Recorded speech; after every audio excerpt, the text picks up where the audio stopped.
वहां बच्चों ने मुझे ऐसी ही एक पेंटिंग भेंट की थी। ऑपरेशन सिंदूर ने देश के लोगों को इतना प्रभावित किया है कि कई परिवारों ने इसे अपने जीवन का हिस्सा बना लिया है। बिहार के कटिहार में, यूपी के कुशीनगर में और भी कई शहरों में उस दौरान जन्म लेने वाले बच्चों का नाम सिंदूर रखा गया है। साथियों, हमारे जवानों ने आतंक के अड्डों को तबाह किया। यह उनका अदम्य साहस था और उसमें शामिल थी भारत में बने हथियारों, उपकरणों और टेक्नोलॉजी की ताकत। उसमें आत्मनिर्भर भारत का संकल्प भी था। हमारे इंजीनियर्स, हमारे तकनीशियन, हर किसी का पसीना इस विजय में शामिल है। इस अभियान के बाद पूरे देश में वोकल फॉर लोकल को लेकर एक नई ऊर्जा दिख रही है। कई बातें मन को छू जाती है। एक माँ बाप ने कहा, अब हम अपने बच्चों के लिए सिर्फ भारत में बने खिलौने ही लेंगे। देशभक्ति की शुरुआत बचपन से होगी। कुछ परिवारों ने शपथ ली है, हम अपनी अगली छुट्टियां देश के किसी खूबसूरत जगह में ही बिताएंगे। कई युवाओं ने मेड इन इंडिया का संकल्प लिया है, वो देश में ही शादी करेंगे। किसी ने ये भी कहा है, अब जो भी गिफ्ट देंगे वह किसी भारतीय शिल्पकार के हाथों से बना होगा। साथियों, यही तो है भारत की असली ताकत, जन मन का जुड़ाव, जन भागीदारी। मैं आप सबसे भी आग्रह करता हूं, आइए इस अवसर पर एक संकल्प लें। हम अपने जीवन में जहां भी संभव हो देश में बनी चीजों को प्राथमिकता देंगे। यह सिर्फ आर्थिक आत्मनिर्भरता की बात नहीं है, यह राष्ट्र के निर्माण में भागीदारी का भाव है। हमारा एक कदम भारत की प्रगति में बहुत बड़ा योगदान बन सकता है। साथियों, बस से कहीं आना जाना कितनी सामान्य बात है, लेकिन मैं आपको एक ऐसे गांव के बारे में बताना चाहता हूं जहां पहली बार एक बस पहुंची। इस दिन का वहां के लोग वर्षों से इंतजार कर रहे थे और जब गांव में पहली बार बस पहुंची तो लोगों ने ढोल नगाड़े बजाकर उसका स्वागत किया। बस को देखकर लोगों की खुशी का ठिकाना नहीं था। गांव में पक्की सड़क थी, लोगों को जरूरत थी, लेकिन पहले कभी यहां बस नहीं चल पाई थी। क्यों? क्योंकि ये गांव माओवादी हिंसा से प्रभावित था। यह जगह है महाराष्ट्र के गढ़चिरौली जिले में और इस गांव का नाम है काटेजरी। काटेजरी में आए इस परिवर्तन को आसपास के पूरे क्षेत्र में महसूस किया जा रहा है। अब यहां हालात तेजी से सामान्य हो रहे हैं। माओवाद के खिलाफ सामूहिक लड़ाई से अब ऐसे क्षेत्रों तक भी बुनियादी सुविधाएं पहुंचने लगी हैं।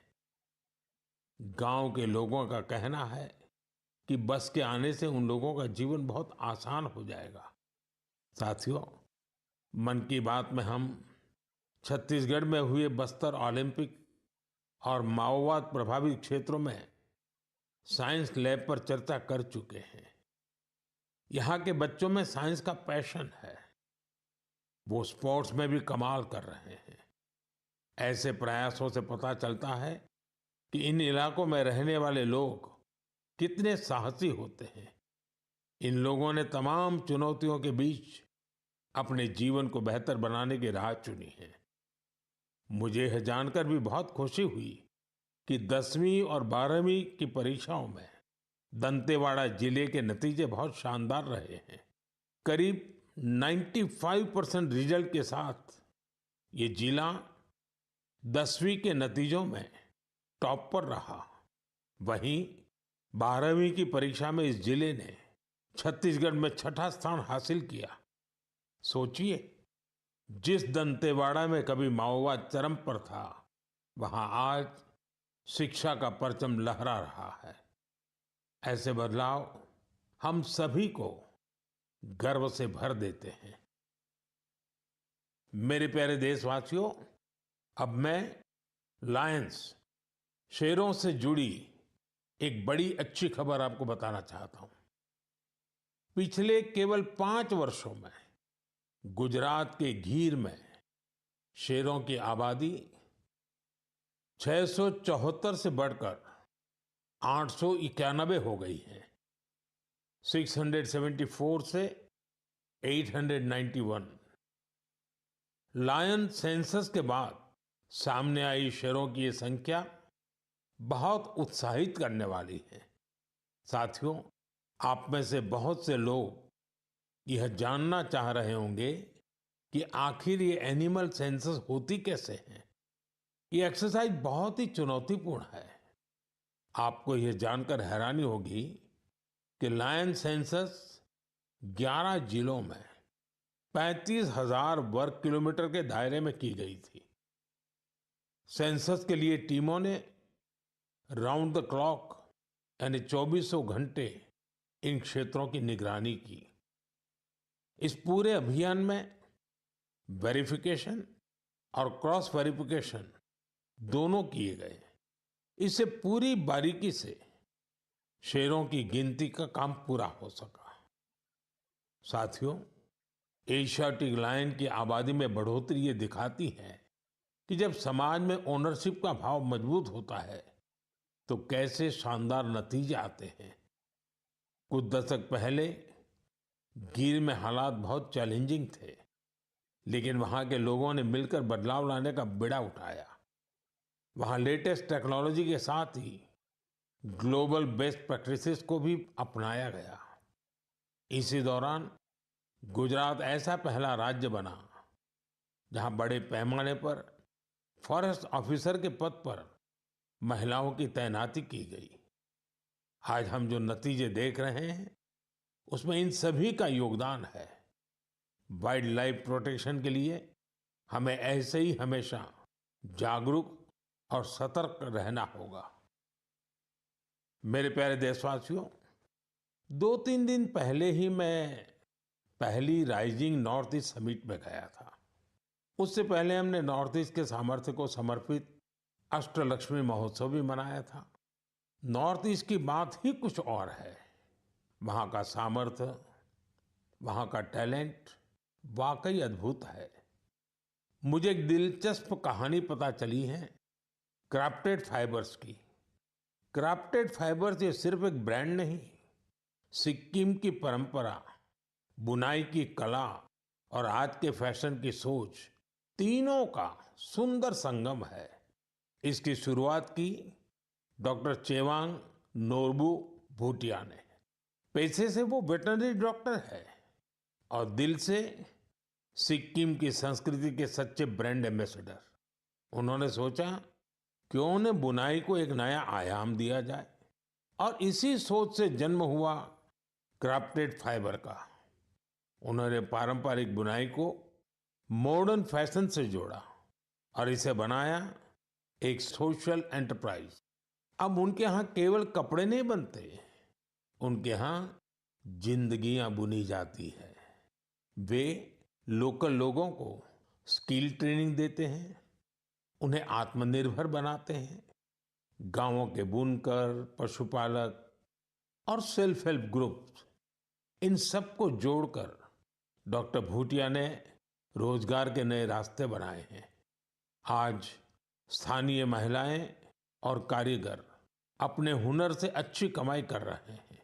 क्राफ्टेड फाइबर्स के शॉल, स्टॉल, दस्ताने, मोजे सब लोकल हैंडलूम से बने होते हैं। इसमें जो ऊन का इस्तेमाल होता है वो सिक्किम के खरगोशों और भेड़ों से आता है। रंग भी पूरी तरह प्राकृतिक होते हैं, कोई केमिकल नहीं, सिर्फ प्रकृति की रंगत। डॉक्टर भूटिया ने सिक्किम की पारंपरिक बुनाई और संस्कृति को एक नई पहचान दी है। डॉक्टर भूटिया का काम हमें सिखाता है कि जब परंपरा को पैशन से जोड़ा जाए तो वो दुनिया को कितना लुभा सकती है। मेरे प्यारे देशवासियों, आज मैं आपको एक ऐसे शानदार व्यक्ति के बारे में बताना चाहता हूं जो एक कलाकार भी हैं और जीती जागती प्रेरणा भी है। नाम है जीवन जोशी। उम्र 65 साल। अब सोचिए, जिनके नाम में ही जीवन हो वो कितनी जीवंतता से भरे होंगे। जीवन जी उत्तराखंड के हल्द्वानी में रहते हैं। बचपन में पोलियो ने उनके पैरों की ताकत छीन ली थी, लेकिन पोलियो उनके हौसलों को नहीं छीन पाया।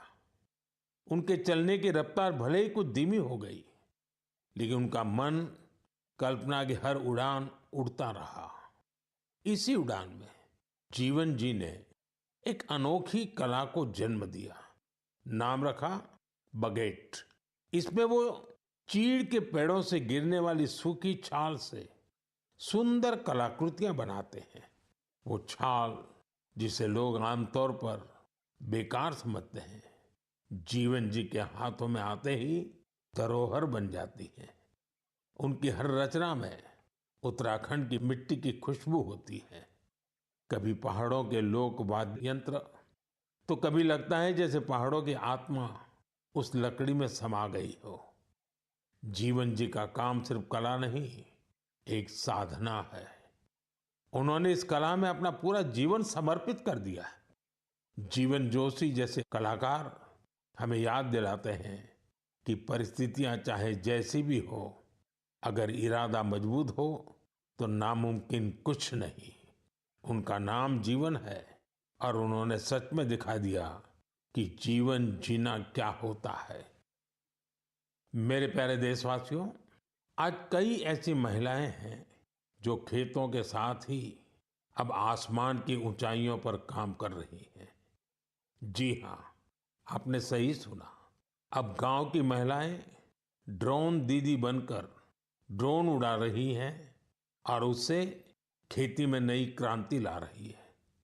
साथियों, तेलंगाना के संगारेड्डी जिले में कुछ समय पहले तक जिन महिलाओं को दूसरों पर निर्भर रहना पड़ता था, आज वही महिलाएं ड्रोन से 50 एकड़ जमीन पर दवा के छिड़काव का काम पूरा कर रही है।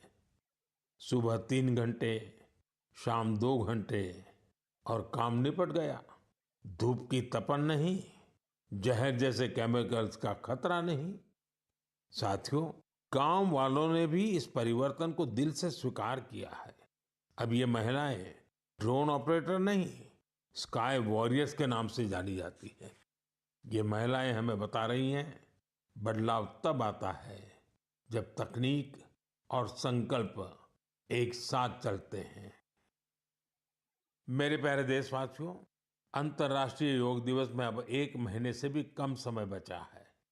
ये अवसर याद दिलाता है कि अगर आप अब भी योग से दूर हैं तो अब योग से जुड़े।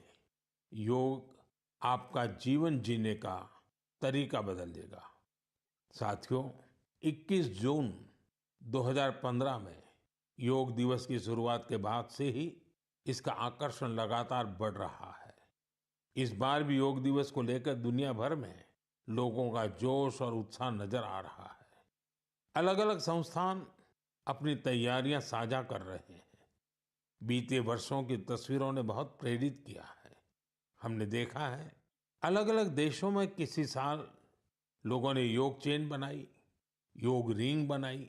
ऐसी बहुत ही तस्वीरें हैं जहां एक साथ 4 जनरेशन मिलकर योग कर रही हैं।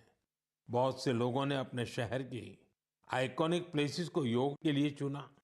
आप भी इस बार कुछ इंटरेस्टिंग तरीके से योग दिवस मनाने के बारे में सोच सकते हैं।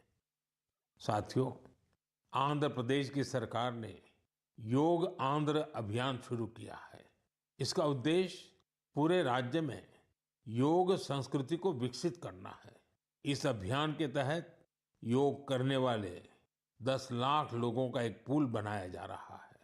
मुझे इस वर्ष विशाखापत्तनम में योग दिवस कार्यक्रम में शामिल होने का अवसर मिलेगा। मुझे जानकर अच्छा लगा कि इस बार भी हमारे युवा साथी देश की विरासत से जुड़ी आइकॉनिक प्लेसेस पर योग करने वाले हैं। कई युवाओं ने नए रिकॉर्ड बनाने और योग चेन का हिस्सा बनने का संकल्प लिया है। हमारे कॉरपोरेट्स भी इसमें पीछे नहीं है। कुछ संस्थानों ने ऑफिस में ही योग अभ्यास के लिए अलग स्थान तय कर दिया है। कुछ स्टार्टअप्स ने अपने ऑफिस योग अवर्स तय कर दिए हैं। ऐसे भी लोग हैं जो गांवों में जाकर योग सिखाने की तैयारी कर रहे हैं। हेल्थ और फिटनेस को लेकर लोगों की ये जागरूकता मुझे बहुत आनंद देती है। साथियों, योग दिवस के साथ साथ आयुर्वेद के क्षेत्र में भी कुछ ऐसा हुआ है जिसके बारे में जानकर आपको बहुत खुशी होगी। कल ही यानी 24 मई को WHO के डायरेक्टर जनरल और मेरे मित्र तुलसी भाई की मौजूदगी में एक MOU साइन किया गया है। इस एग्रीमेंट के साथ ही international classification of health interventions के तहत एक डेडिकेटेड ट्रेडिशनल मेडिसिन मॉड्यूल पर काम शुरू हो गया है। इस पहल से आयुष को पूरी दुनिया में वैज्ञानिक तरीके से अधिक लोगों तक पहुंचाने में मदद मिलेगी। साथियों, आपने स्कूलों में ब्लैक बोर्ड तो देखा होगा, लेकिन अब कुछ स्कूलों में शुगर बोर्ड भी लगाया जा रहा है। ब्लैक बोर्ड नहीं, शुगर बोर्ड। CBSE की इस अनोखी पहल का उद्देश्य है बच्चों को उनके शुगर इंटेक के प्रति जागरूक करना।